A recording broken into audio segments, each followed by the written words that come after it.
am back. It's been a long time. Bit of a format change I'm doing here. Um, you'll see. You'll see. My file, my last playthrough got corrupted. We're still doing Lies of P, Deathless. So we're just going to start back over the Motivity run and go from there.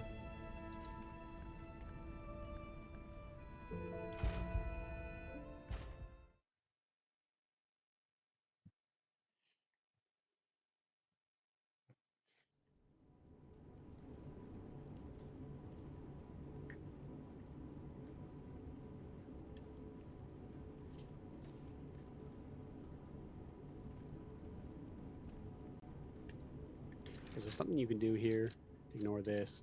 Equip this, which you get just for having the game, and you can kind of swing your way through rather than walking. It's a speedrun strat. I'm not very good at it, but if you want.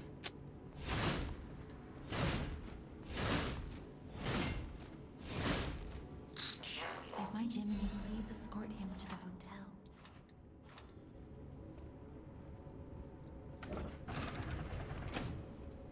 Let's get you out of there.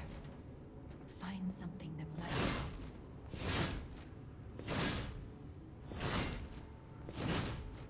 We'll be switching this weapon away. Are not safe. It'll be okay. So for anybody who's new, these are our stats. We start with a certain kind of build. If you want to go balance, you're going to do kind of there's weapons that'll scale with both of your strength and your dexterity, and that's normally what you'd use. If you're more kind of flighty, nimble, fighting kind of preference, a lot of dodging, a lot of quick movements, you'll go Path of the Bastard. You'll use technique-based weapons. And then if you want to unga bunga big damage, but I attack twice before running out of stamina, we'll go Path of the Sweeper. Now that's what we're going to do. I said Motivity earlier, as you can see here. Vitality is your health. Vigor is your stamina. Capacity is how much you can carry. Motivity is your strength. Technique is your dexterity. Advance is kind of your magic skill. We will be doing one of those later. I start Advance for that one. But for now, we're going to do Strength. Again, Deathless through the end of the DLC. Let's see how we do. Destination Hotel Court. Recommend escaping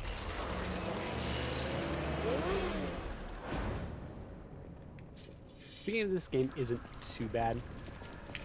I like how they designed it. There's two enemies. Like there's one that, you know, first time through he looks a little imposing, but he's really relatively weak.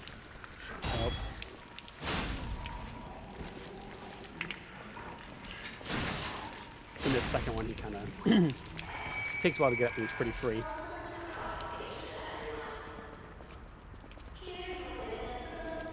So as always, pulse cells are healing.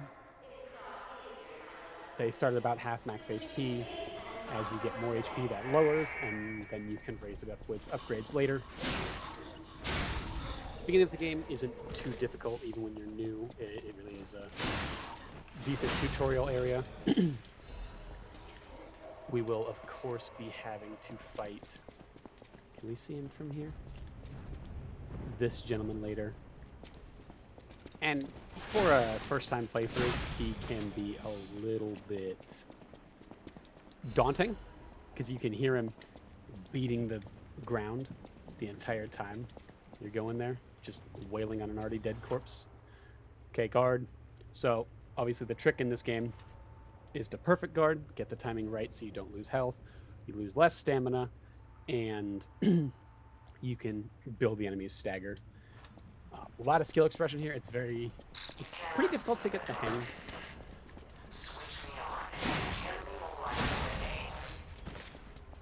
It's pretty difficult to get the hang of. Each enemy kind of has their own different timing, and the developers likes delayed attacks, kind of like that. But, you know, in practice, you'll get through it, especially this first area. Nothing too terribly rough. And that satisfying sound and the kind of screen shake really reinforces the desire to do it. course, your fatal attack, a lot of enemies from behind, you can just one tap them like that. Or against heavier enemies, well, you'll see.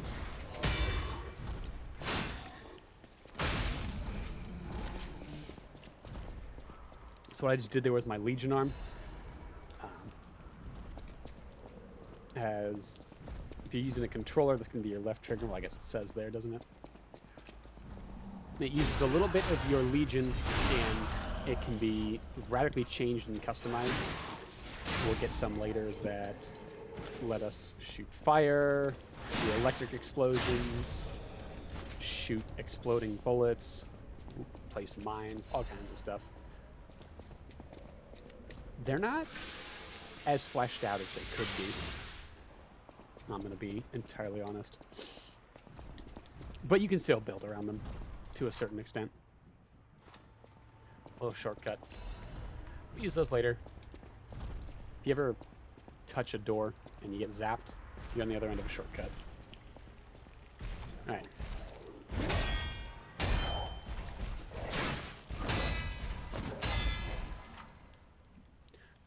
He's staggerable, so dealing damage and perfect guarding builds up the stagger meter.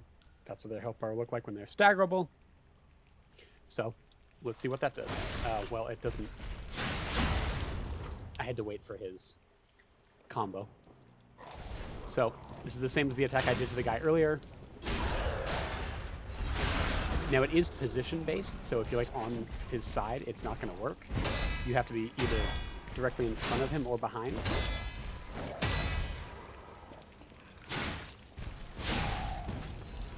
And that positioning can trip you up in a lot of boss fights. So we've got a defensive part. This is just our base defensive part. Highest damage reduction, also highest weight. So we'll upgrade that pretty much as we get them the entire run through. You get heavier and heavier. You'll need to put more and more levels of capacity. And there's a bit of a balance here. I'll kind of explain as I go through.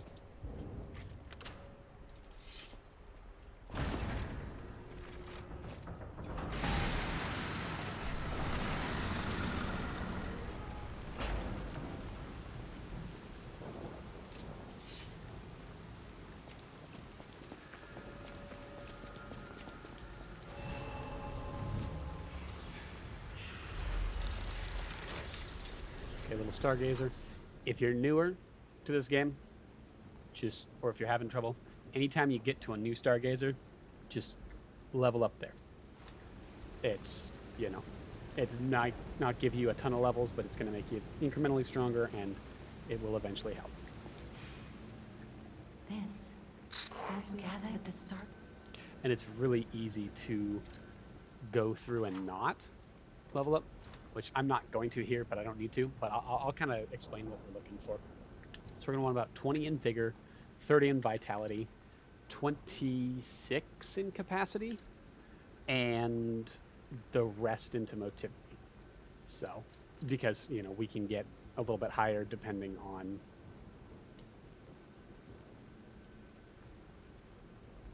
how much we sell, when we get certain upgrades to increase our ergo acquisition. Oh, ergo is our souls. Right, it's a souls like. So standard stuff. So normally first, if you're newer to the game, I would just crank vitality to like 20 in the first couple levels. Obviously, stamina is important. You'll need that. I never, even on a heavier build, I never find that I need more than 20.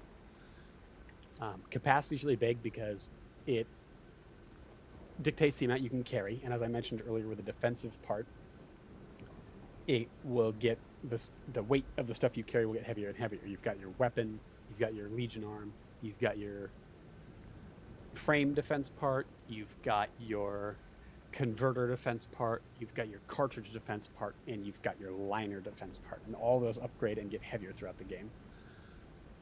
Now, the reason you want to keep it under a certain threshold is for both movement speed. See how it's white right now? The number of 46% up near at the top. that means I'm going to move as fast as the game allows me, and my stamina is going to come back as fast as the game allows me. And that's what you. Oh no, that's not true. Forgive me, I misspoke. If you're light, so if you're under 30%, I think you get light, and so you get really fast, and your stamina gets by even faster. I like working in the white range. Once you hit 60 and above, you get to slightly heavy, which decreases your movement speed and stamina recovery speed by a little bit. Once you get to 80, you get heavy, which decreases your movement speed by a good amount and your stamina recovery by even more. And it makes your dodging less effective. And then if you're ever at very heavy, you just can't dodge and you can't move quickly. Stay either normal or slightly heavy. Don't ever go more. It's not worth it. But for now, we're gonna hold our ergo because we don't really need it. We don't really need to level up. I mean, we're two-shotting everything.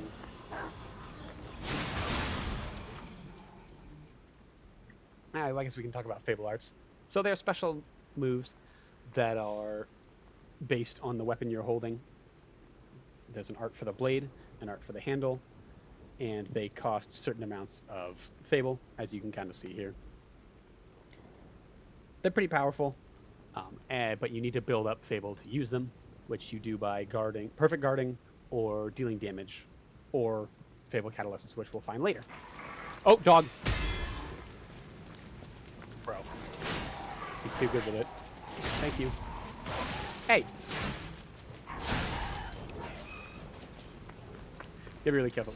So, what I should have done, if you want to do it safer, you come around this way, so that guy, because the guy that came up behind me originated right around here, and I triggered him by going too close to the carriage over there.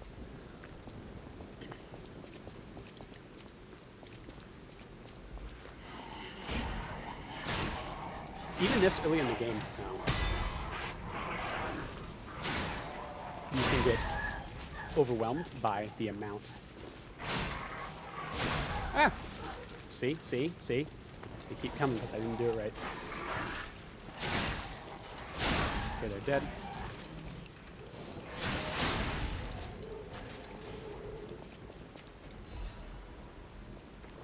You want to take this part slow, right? This game really likes to jump the difficulty kind of constantly.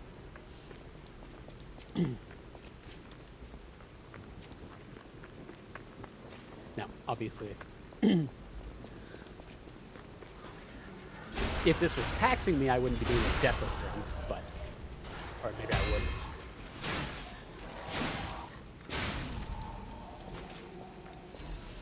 Just about cleared out. Now, the way I want to do this is not just a Deathless run.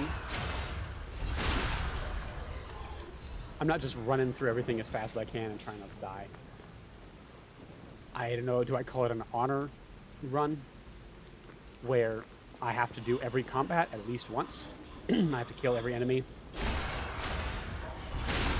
at least once. And I only do that because in my mind, the point of a game like this is kind of to prove that you can.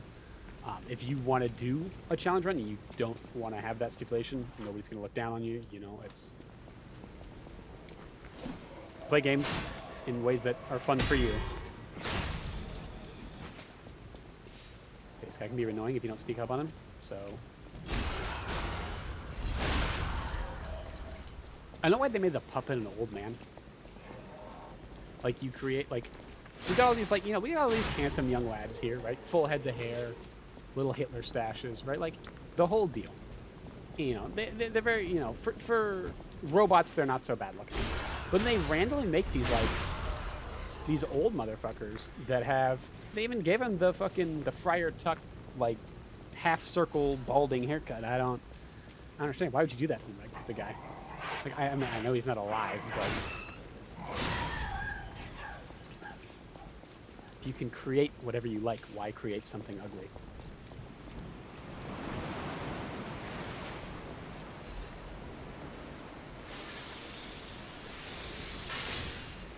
And I don't want to hear this like, oh no, maybe he's beautiful to somebody. No. Body positivity and lowered standards don't apply to to dudes. Come on. Nobody thinks that. Okay, this guy can be a bit of an issue. Your first time through, he has a lot of interesting moves, and that red attack, which is a fury attack, it can't be guarded and it cannot be dodged.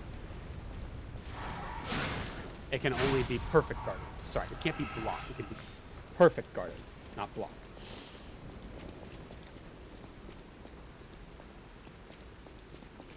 That is an elite enemy. We'll see many of those as we go through the game. For now, well,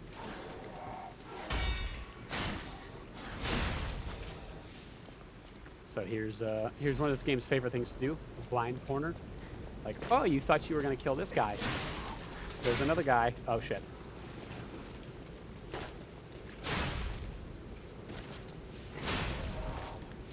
Thank God for friendly unit collision, though. If they didn't, you can certainly use that to your advantage. I know some games be like, oh no, they can just shoot through their allies, but luckily that's not in this game. But the reason I accidentally switched targets was I flicked my look stick because I thought I did it before the attack came out. I was trying to do things too quickly.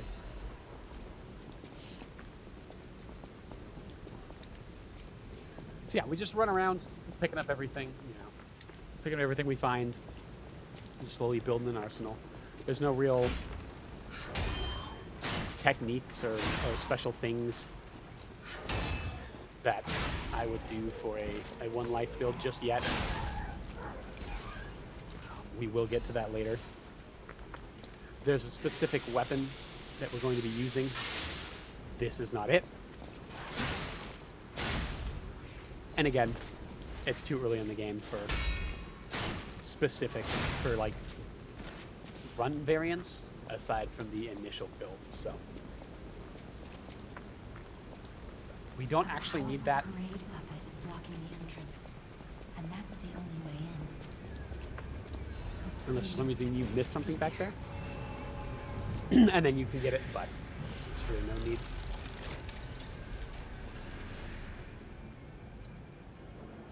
So, oh, right. I'm going to explore the world, pick up stuff. All right. So there's a little bit of lore about a parade puppet. They built him for the parade that was to take place with the Grand Exhibition. And he's just, it's a big, jolly parade leader. What could possibly go wrong?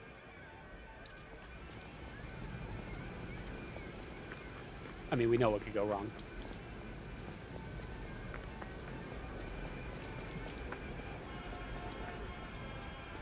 Also, he has no chill, and I love how hard it goes.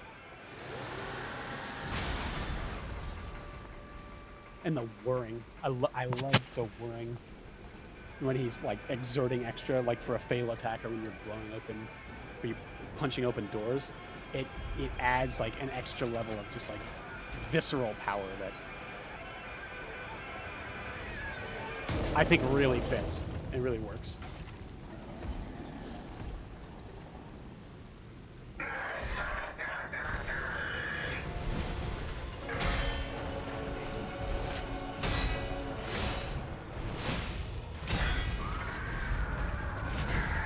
There's that fear attack. Pretty easy to just back out of. Most of his attacks are pretty easy and pretty well telegraphed with perfect guard timings that make sense. They're not really trying to trick you in this fight, which is nice. Okay, so we dive forward. So he deals much damage, so now he's changing phases. He takes much less damage during this. And they did that so that you couldn't just cheese the rest of his health bar, obviously. Gonna do a little spin there. Okay, I didn't block it at the right time. Backward spin. So he always spins at least twice. He goes in front of him, and then he goes unless he does the fear dart. He goes in front of him, and then he goes a backhand. So if he ever starts with a backhand, you're going to get 3 hits. See, backhand to 1, 2, 3.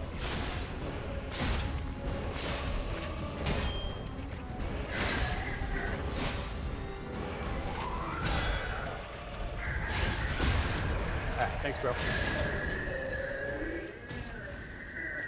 And that's the Parade Master. So you dropped us a Quartz, which we'll use to upgrade ourselves later, and a Rare Boss Ergo, which can be traded for special weapons or special amulets. In a Motivity run, I'm not going to use, actually, spoilers, I'm never going to use this one, as the things it gives don't, A, I don't like the weapon, and B, I've never seen the need for the amulet. So we're just going to crush it now for an extra 5,000 Ergo, which is like 4 levels at this point. Or more than that. 5. Look at that, 5. So it's pretty good early game value.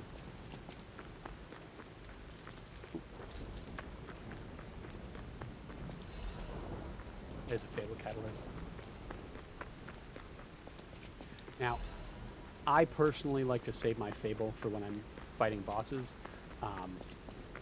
You don't have to. I definitely spend a lot of the game One more thing I should mention. hanging out with The full hotel Fable, security so you can definitely excludes use it puppets like you. more liberally than I So do, you'll and have probably to get lie better to get results inside.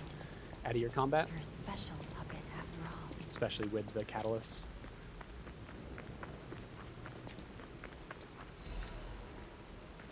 These we use to upgrade our weapon. This is the first tier. You get 3 tiers out of this one, and then you'll get further tiers with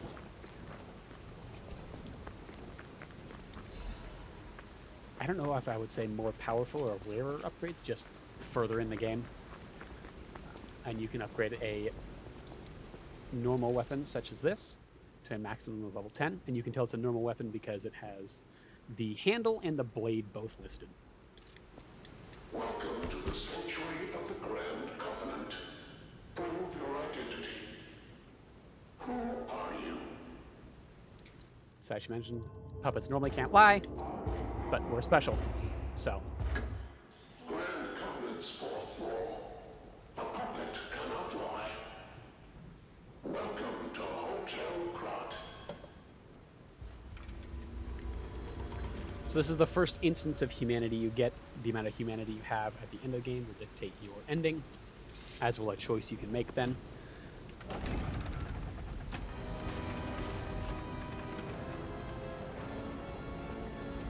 I personally like to go as much humanity as I can, but it kind of depends on what you want to do.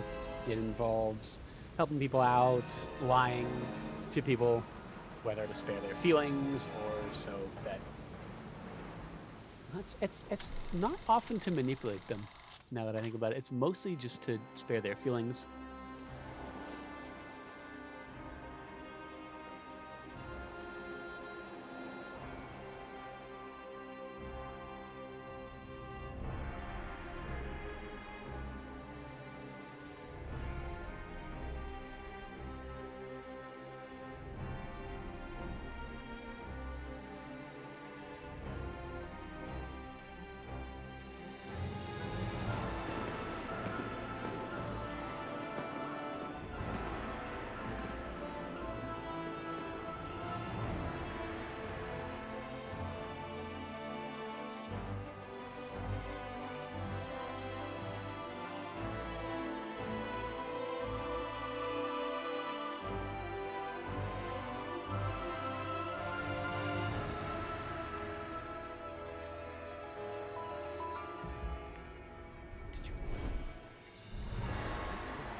Hell of an intro.